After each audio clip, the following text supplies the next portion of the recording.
What's up, YouTube? It's your guys, the Hot Wires, back at it again with a banger. Hope you enjoy our video about oxygen in space. Oxygen in space.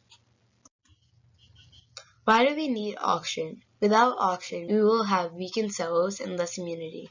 The digestion of nutrients is from oxygen, and 80% of our metabolism energy comes from oxygen.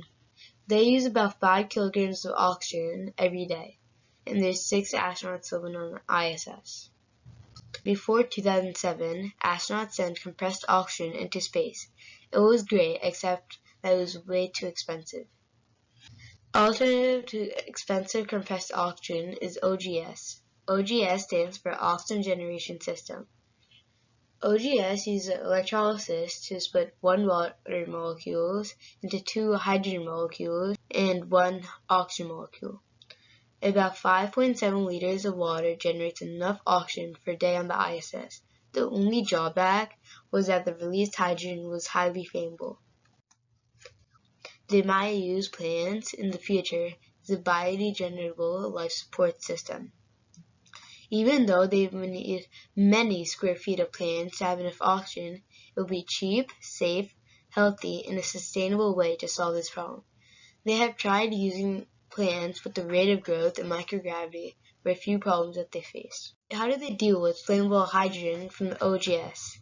Hydrogen is used to be vented out into space.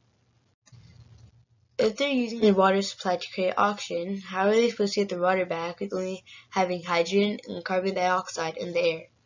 Instead of venting the hydrogen out, NASA engineers now use a chemical reaction to create water.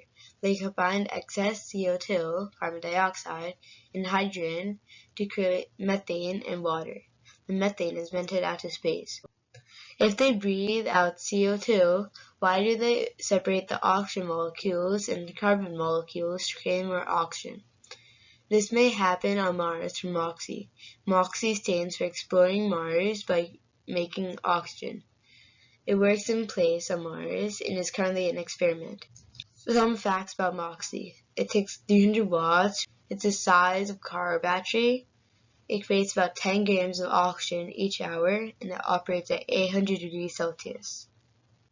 Future oxygen generators on Mars may be 100 times larger, since right now Moxie is a test model.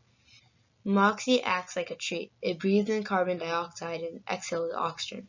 When we send humans to Mars, we want them to return safely, and to do that, they need a rocket to lift off the planet. Liquid oxygen propellant is something we can make there and not have to bring with us. One idea is to bring an empty oxygen tank and fill it up on Mars.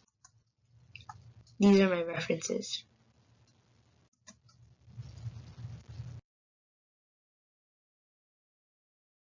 This is a picture of the OGS. Okay, so this is a setup that we're going to use to demonstrate electrolysis. Electrolysis is the breakup of any compound using electricity. The electrolysis of water will be breaking water, which is H2O, into hydrogen and oxygen. So this setup has 2 battery packs, each of which have 3 volts, and since they're connected in series, the total is 6 volts. This is a switch, this is an LED, and this is a resistance of 10 kiloohms, so that most of the current goes through this path and into the nails.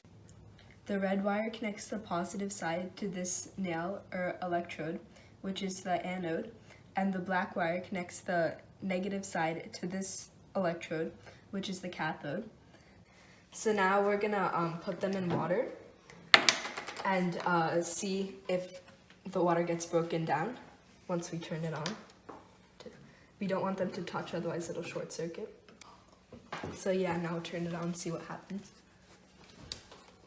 So the oxygen ions will go to the positive anode, while the hydrogen ions will go to the negative cathode. So this process is very slow because the water's not a very good conductor of electricity, although you might be able to see some bubbles starting to form. Yes, zoom in on the nails. Since it's very slow, we're gonna try it again, this time with a solution that has baking soda and water, because baking soda is a much better conductor of electricity. Open this one, which has baking soda on it, and put the 2 electrodes into it. Now I'll try again and see what happens. So now you can see it's much faster. The bubbles, which consist of hydrogen on this side and oxygen on this side. We know this is how they generate oxygen on ISS, right? Yeah. That's why we did this experiment. Let's say we take this whole setup on the ISS. Yeah. Okay, and we velcro it properly so that nothing flies away. Will anything be different on the ISS? Yeah. Yes, the bubbles wouldn't actually go up. They would just like kind of float around. Excellent. Because there's no gravity. Yeah. There's like 0 gravity, so. The moment the gases are produced, they will just stick to the electrode and stay there. The bubbles will not move up. In electrolysis, water breaks up into hydrogen and oxygen, and this is the chemical reaction that occurs. Although electrolysis is used on the International Space Station, Mars, it's a completely different story. Water is very hard to carry to Mars, and it's also very hard to extract liquid water. So scientists plan to use something called Moxie, which will break carbon dioxide from the air of Mars into carbon monoxide and oxygen. Some of us had the opportunity to attend a talk by Dr. Michael Hecht, the chief scientist behind Moxie. These are a few clips from his talk. Living off the land is a really, really important idea.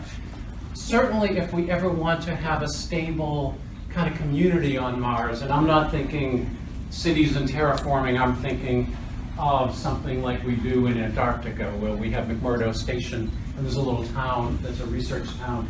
We want to do that someday. We have to live off the land. And if you actually try to weigh what you're taking, it all comes to about 40 metric tons, 40,000 kilograms, without counting the propellant. If you count the propellant, that's another 27 tons of oxygen, another 7 tons of the fuel, which is methane is a good one. And obviously that makes this like twice as hard.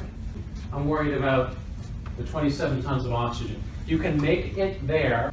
This, I don't need to go through this. This is all the different chemistry you can do with CO2. You start with CO2, and then if you dig up ice on Mars, you go dig it up, you now have hydrogen. You can do lots more chemistry.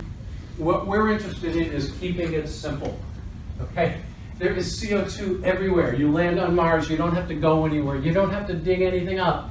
You have to be a tree. You sit and breathe in the CO2. You breathe out the oxygen. This is the easy one, and that's the 27 tons. So we're going to focus on this. And how to make it real. For the Mars 2020 mission, there was a competition for payloads. One of them was making a step toward the infrastructure needed to send Mars to Mars, and we were selected.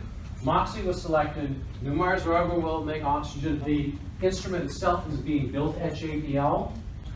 Moxie gets to sit down in the belly of this rover. So here's what we're doing. We're putting Moxie on this weird automobile, and we're taking it to Mars. So I will stop there. Thank you very much. Thank all of you.